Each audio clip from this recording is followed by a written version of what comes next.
Welcome to the Heritage Live Recap Quickie Edition. Unfortunately, I wasn't able to go live this week, but I will be back next Tuesday, 9 p.m. Eastern Time, 8 p.m. Central Time for the live auctions. Show up next Tuesday if you want my thoughts on anything going on in the market or anything about sealed and graded video games. So jumping right into it, we have Pokemon White version 2 9.4 A+, selling for $720. Now this is very interesting because this is the first time Heritage Auctions has offered a Nintendo DS game. Now you might even just be surprised that you're seeing a WATA graded Nintendo DS game. There were small windows sporadically where WATA did accept DS games, but actually getting them to grade DS games now seems like it'll be impossible, at least until they're done with their backlogs and they open it up for a more sustainable volume. So sale price of $720, is that good? And the answer is no.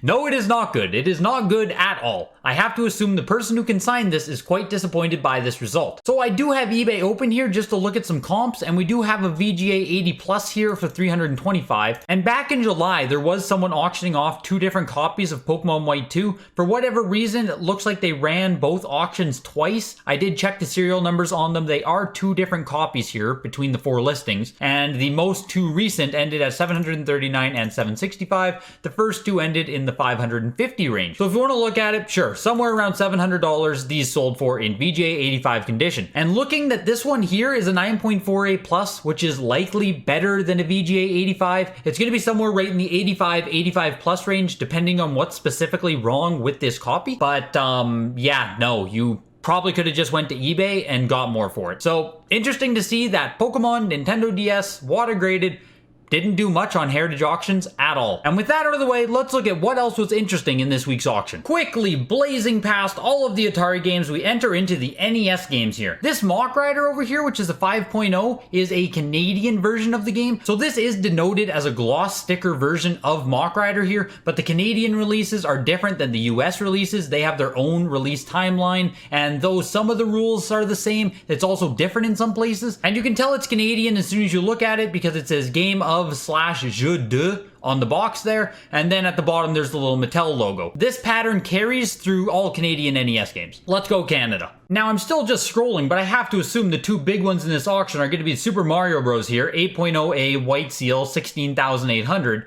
and this Mario Bros. 2 Early Seal, 15,600 for an 8.5A. Now, as far as Mario Bros. 2 Circle Seal goes, we can see if we scroll down here, it looks like the last time we saw a Circle Seal version sell was a 9.0A, which sold for $39,600 back in the signature auction in April. So that's a 9.0A. This is an 8.5A, sold for $15,000 versus $39,600. Now that seems like a drastic decrease, but it's very hard to say how much this 8.5 matters versus it simply being a 9. That 9A threshold matters a lot to speculators, investors, collectors. Or this sold extremely weak compared to the last sale we saw of Mario Bros. 2 Black Seal on Heritage Auctions. And also remember that back on Golden Auctions just earlier this month, we had the 9.4A plus end at $133,200. So again, this is a much better grade on the Mario Bros. 2.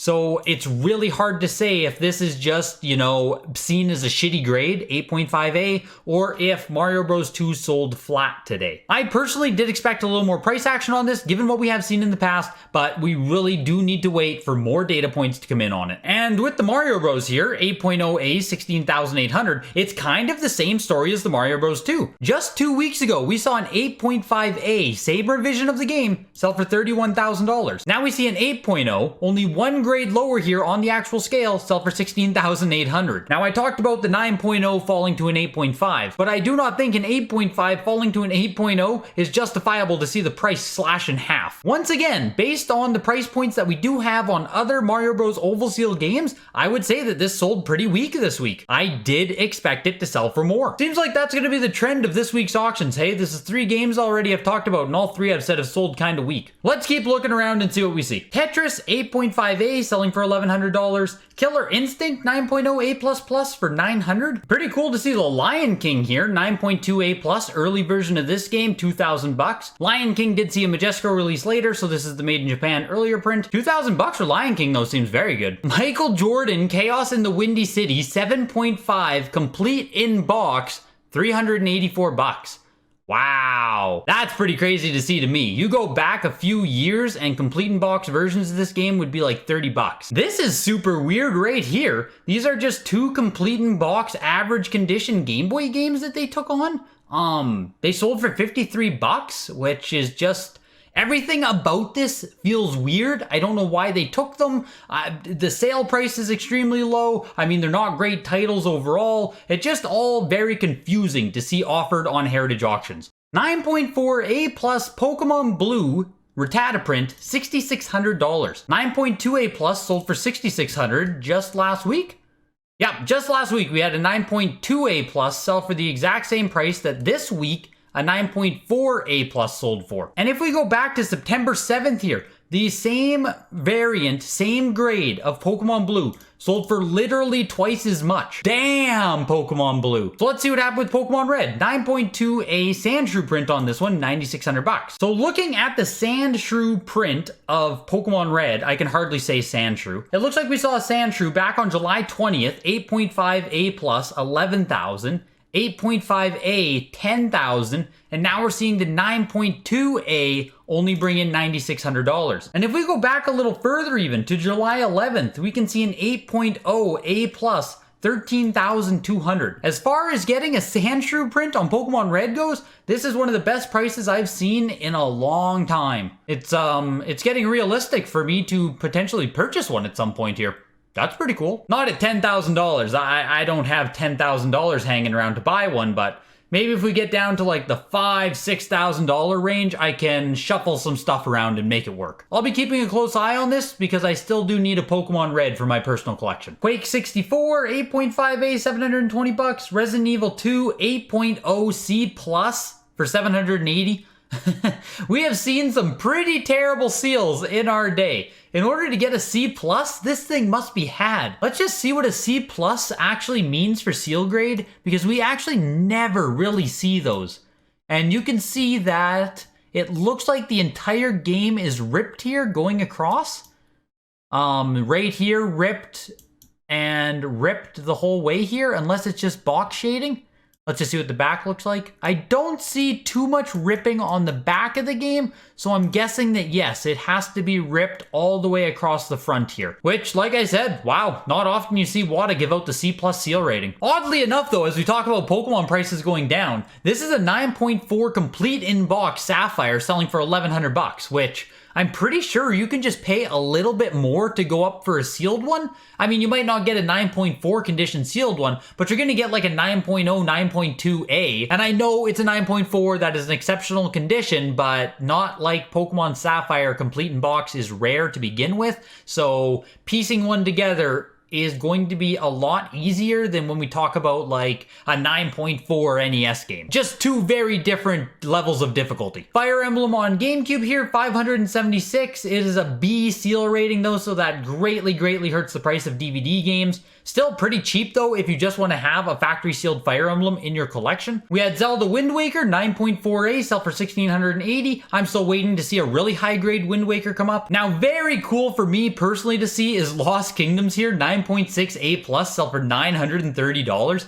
Really cool to see Lost Kingdoms getting some respect. Now I personally grew up playing Lost Kingdoms here, which is this level-based RPG game where you have a deck of cards and you can summon the cards to the field, or you have attack cards. It's a really neat game with a really simple overall design, but it's really addicting once you get into it. As an adult, the gameplay on the game is rather thin, I will admit, but I will always have nostalgia for the game, and really cool to see that other collectors do value it as well. Smash Bros. Melee, 9.2A+, but it is the not for resale version, $1,800 there. Zelda Collector's Edition, $840 here. That's about $200 less than we saw the last 9.6A+ sell for. Mario Kart Wii, 9.8A++, but it is the Middle Eastern version. And looking at the front of the game here, you might completely miss it, so make sure you're always looking out for this. On the back of the game here, you can see there's this little green check mark. Now, I'm also not great at identifying all of the United Arab Emirates versions of the Wii games, so just always make sure you look at the front and back of the game. Just make sure you're keeping your eyes open, look for green check marks.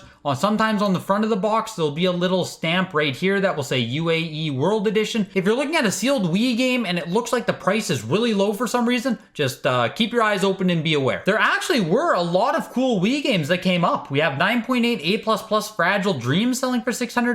Okami 9.6 C+, $103. C+ seal really hurts a Wii game. Xenoblade Chronicles 9.6 A++ selling for $432. And of course Mario Galaxy 9.6 A+ for $690. A 9.4 A++ later version of Sonic the Hedgehog 2 sold for $2,800. And you can see here in the listing description, it does say RTB seam versus when it would say tube seam for the first print. Again, here they do have complete in box Game Gear games, which is really cool to see because I don't think they've ever had any Game Gear games on here. And then there are also groups of sealed games here, which this group here did sell for $2,000, which includes Crystal Warriors and Spider-Man, which I have to think one of those two games are what attracted the demand. Not that any of them are actually that easy, except for Smash TV and Joe Montana. The other 5 games in this lot are actually decent sealed games. And in this one here for $900, there's Axe Battler there, which is not an easy factory sealed Game Gear to find. Wow, this auction also has some TurboGrafx 16 come to auction,